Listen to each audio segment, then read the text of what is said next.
வணக்கம். இன்னைக்கு நாம ஜிடிபி பத்தி தான் பார்க்க போறோம். இந்த ஒரே ஒரு நம்பர் ஒரு நாட்டோட கதையை எப்படி சொல்லுது, அதை விட முக்கியமா அது எதையெல்லாம் நம்ம கிட்ட இருந்து மறைக்குதுன்னு விரிவாக பார்க்கலாம் வாங்க. சமீபத்துல ஒரு நம்பர் வெளியாச்சு, -7.3%. இது என்னன்னு பாத்தீங்கன்னா 2020-21 நிதியாண்டுல இந்தியாவோட ஜிடிபி வளர்ச்சி விகிதம். உண்மையை சொல்லணும்னா இந்தியாவோட சரித்திரத்திலேயே இதுதான் மிக மோசமான வீழ்ச்சி. இது எந்த அளவுக்கு முக்கியம்னு புரிய வைக்கணும்னா, சுதந்திரத்துக்கு அப்புறம் இந்தியாவோட ஜிடிபி வெறும் சில தடவை தான் நெகட்டிவ்ல போயிருக்கு. அதனால சமீபத்தில் ஏற்பட்ட இந்த சரிவு ரொம்ப முக்கியமான ஒண்ணா பார்க்கப்படுது. சரி, இங்கதான் முக்கியமான ஒரு கேள்வி வருது. இந்த ஒரே ஒரு நம்பர் இது உண்மையிலே என்னதான் சொல்ல வருது? அதை விட முக்கியமா இது எதையெல்லாம் நம்ம கிட்ட சொல்லாம மறைக்குது? ஓகே, முதல்ல ஜிடிபினா என்ன, அது எதை வச்சு கணக்கிடப்படுதுன்னு நாம புரிஞ்சுக்கலாம். வாங்க கொஞ்சம் ஆழமா பார்க்கலாம். ஒரு நாட்டோட மொத்த உள்நாட்டு உற்பத்தி, அதாவது ஜிடிபி, 4 முக்கியமான விஷயங்களை வச்சு கணக்கிடப்படுது.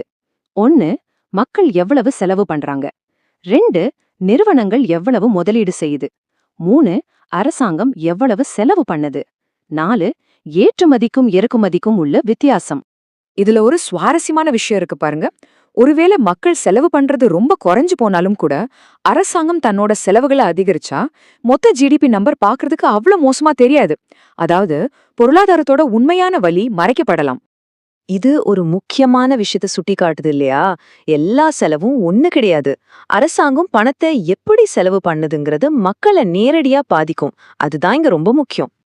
இப்போ ஜிடிபிய மட்டுமே வச்சு ஒரு நாட்டோட முன்னேற்றத்தை அளவிடுறதுல என்னென்ன சிக்கல்கள் இருக்குன்னு பார்க்கலாம்.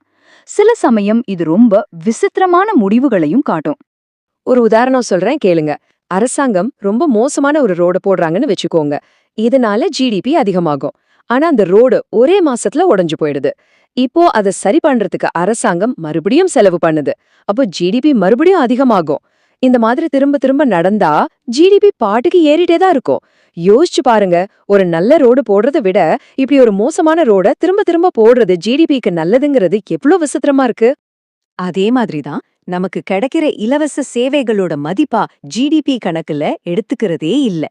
சொல்லப்போனா ஒரு விஷயத்த நீங்களே சுலபமா செய்யறதுக்கு பதிலா நிறைய இடைத்தரகர்கள் உள்ள வந்தா ஜிடிபி அதிகமாகும். ஆனா நமக்கு அது வேலையே இன்னும் கஷ்டமாக்கும். சரி, இப்போ ஜிடிபியோட மிகப்பெரிய ஒரு குறைபாட்டை பத்தி பார்க்கலாம். அதாவது வளர்ச்சி அதிகமா இருக்கிறதுனாலே அது சிறந்ததுன்னு அர்த்தம் கிடையாது. ஜிடிபிங்கிறது வெறும் ஒரு சராசரி தான். அது நாட்டுல இருக்கிற செல்வப் பகிர்வை காட்டாது. இதனால நாட்டுல பெரும்பாலான மக்கள் ஏழையாகிட்டே போனாலும் கூட ஒரு நாட்டோட ஜிடிபி அதிகமாகிறதுக்கு வாய்ப்பு இருக்கு. நிஜத்துல என்ன நடந்ததுன்னா, பொருளாதாரம் தடுமாறிட்டு இருந்த அதே சமயத்துல ஒரு சர்வேல கிட்டத்தட்ட 97% இந்திய குடும்பங்களோட வருமானம் போன வருஷத்தை விட குறைஞ்சிருக்குன்னு தெரிய வந்திருக்கு. சுற்றுச்சூழல் பார்வையில பார்த்தா ஜிடிபி இன்னும் மோசம். இயற்கை வளங்களை நம்ம பொருளாதார லாபத்துக்காக சுரண்டுற வரைக்கும் அதுக்கு எந்த மதிப்புமே ஜிடிபி கொடுக்கறது இல்ல.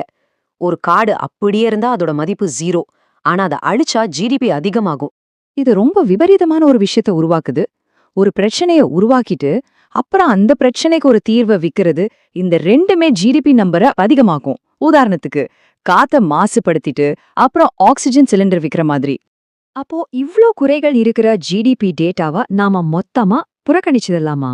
பதில் இல்ல. அது ஏன் அப்படிங்கறத புரிஞ்சுக்க ஒரு நல்ல உதாரணம் இருக்கு. அதுதான் பாடி மாஸ் இண்டெக்ஸ், அதாவது பிஎம்ஐ. பிஎம்ஐ உங்க உடல் நலத்தை பத்தின ஒரு சின்ன கண்ணோட்டத்தை கொடுக்கும். ஆனா உங்க உடம்புல எவ்ளோ தசை இருக்கு, எவ்ளோ கொழுப்பு இருக்கு, இல்ல வைட்டமின் குறைபாடு இருக்கா, உங்க ஃபிட்னஸ் லெவல் என்னன்னு இப்படி முக்கியமான பல விஷயங்களை அது சொல்லாது. ஜிடிபியும் கிட்டத்தட்ட அதே மாதிரி தான் ஒரு பொருளாதாரத்துக்கு வேலை செய்யுது.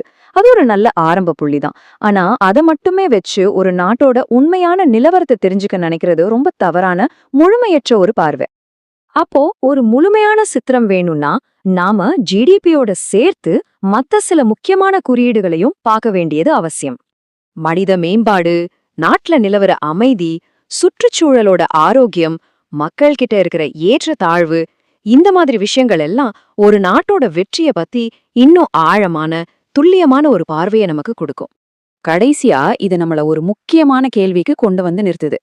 ஒரு நாட்டோட பொருளாதாரம் ஒரு பெரிய புத்தகம் மாதிரி.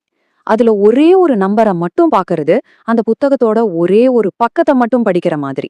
அப்போ முழு கதையும் நாம சரியா புரிஞ்சுக்க உண்மையில எதெல்லாம் அளவிடணும் யோசிச்சு பாருங்க.